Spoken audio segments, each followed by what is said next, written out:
What's going on YouTube? The day is finally here. We're going to install the lift on my 2015 Tacoma. We've got all the parts. We got the Bilstein 5100s, old Man Emu coils, Icon vehicle dynamics in the back. We've got everything. East Coast gear supply bushing for the needle bearing. I mean, we're doing it all. We're doing it all today.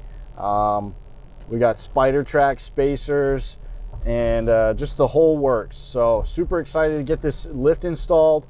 Going down to a friend's house, Ben. We're gonna throw it on the lift and just try to bust it out. May not record everything just for time's sake, but we'll do our best to take you along for the ride, and we'll show you the outcome at the end. So Ben blew his truck up. A little bit of a delay. He's getting it towed, and we're gonna continue with the install. So stay tuned. Oh, this is not what's oh happening. No. This is not happening. So the Chevy 0, Ben 1. All right guys, sorry if there's a little wind noise here. I just wanted to walk around and do a quick before. So the truck just has the factory TRD off-road suspension, which is Bilstein's. I don't know if you can see it there. Yeah, you probably can't. But yeah, we're gonna do the works on it today. So got the tires loaded up in the back.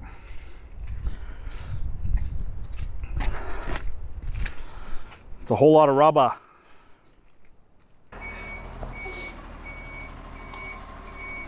Poor Chevy.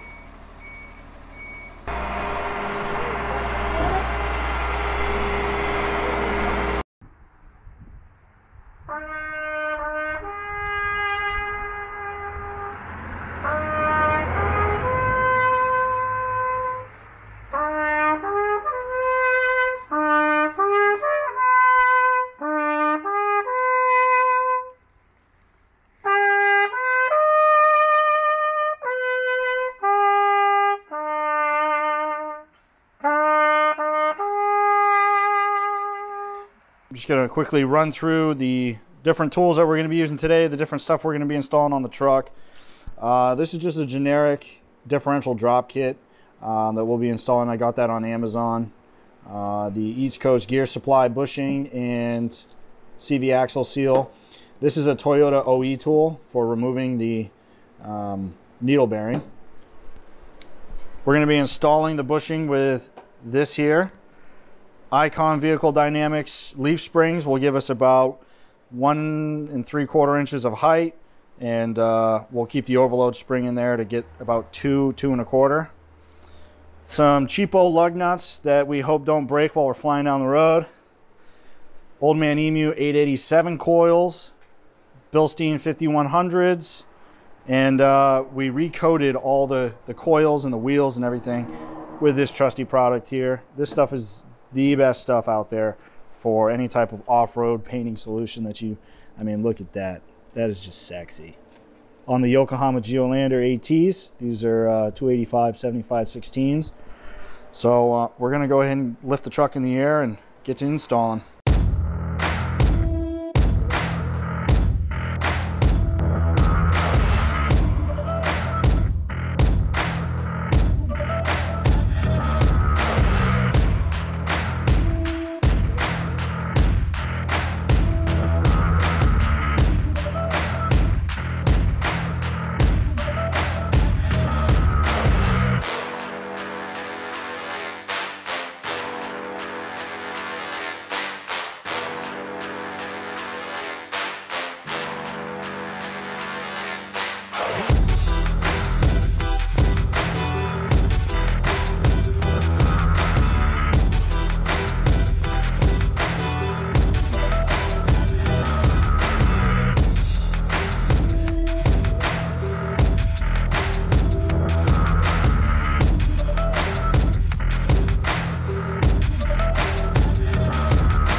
two of them together like this, and with a switch in between. We can do anything. We can do it all. So here's the finished product. So you guys remember when I said this is the final product, this is the final setup, this is the installed leaf packs? Well, I lied. So we actually had to modify some of these clips here. I'm going to turn you around and show you. So you might be able to see, but you probably can't. Wrong side. These leaf packs, these Add-A-Leafs, Icon doesn't recommend leaving them the overload in with the Add-A-Leaf pack, but you can kind of see here there's a little nipple from this U-bolt that comes in contact with the overload, and even just driving the 50 miles that I've driven since last weekend when we installed the whole lift, it's making indents and you can hear it clunking and stuff, and it's just it's wicked annoying. So what we did is we cut these off, and we're currently working to build out of this flat bar that we got at Tractor Supply.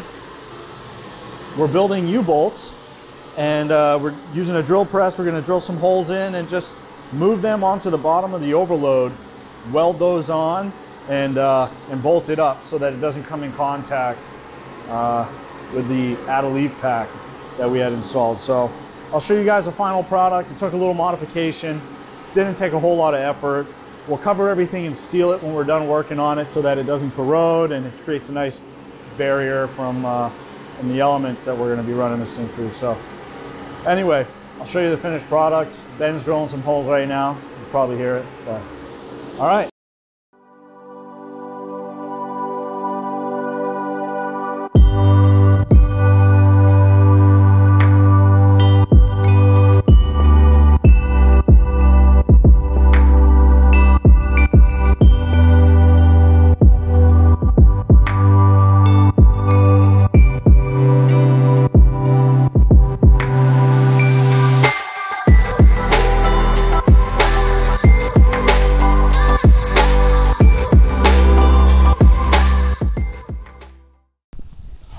Guys, so I don't know if you can tell, there's the finished product.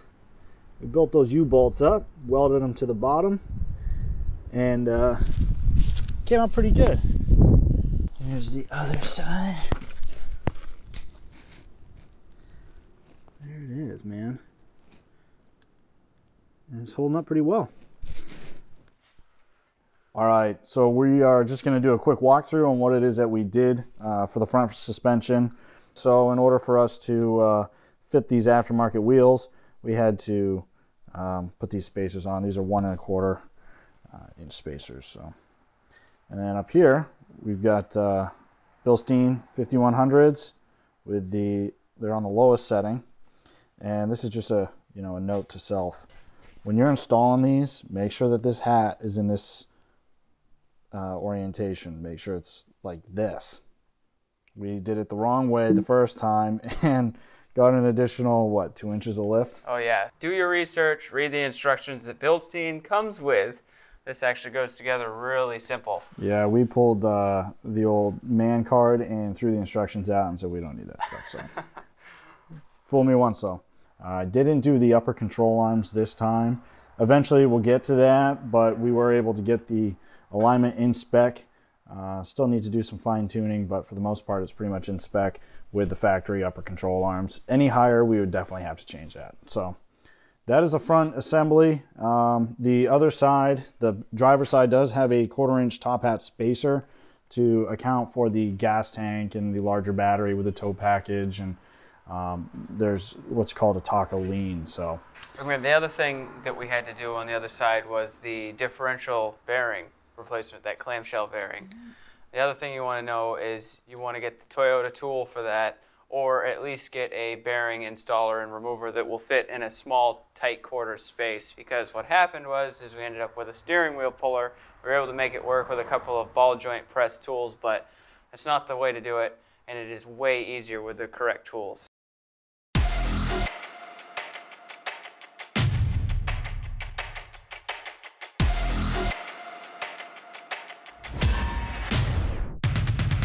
Yeah.